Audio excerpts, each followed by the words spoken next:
तुझे देखा तो ये जाना सनम।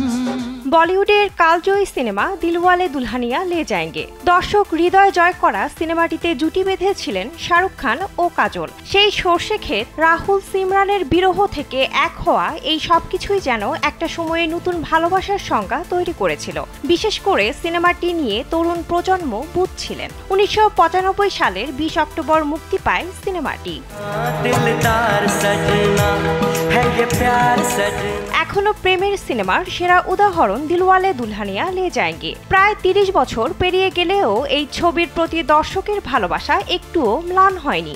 আজও রিয়েল লাইফের রাজের দেখানো পথেই প্রেমিকার বাবার বিশ্বাস অর্জন করেন স্যান্ডেলিনা সো, রূপচর্চায় আভিজাত্য রিয়েল লাইফের রাজরা। কেমন হবে যদি সেই দিলওয়ালে দুলহানিয়া লে যায়েঙ্গে আবার ফেরত আসে দর্শকের সামনে নতুন আঙ্গিকে? ঘটনাটি খুলে বলা যাক। দর্শক মহলে এই ছবির পার্ট 2 দেখার এক উন্মাদনা অনেকদিন ধরেই রয়েছে।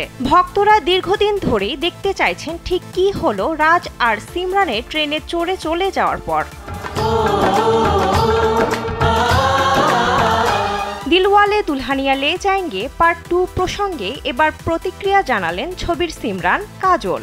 সম্প্রতি এক সাক্ষাৎকারে কাজল বলেছেন, দিলওয়ালে দুলহানিয়া লে যায়েঙ্গে পার্ট 2 কখনোই বানানো উচিত হবে না, কারণ এই ছবির একটা আলাদা মাধুর্য, আলাদা নস্টালজিয়া রয়েছে।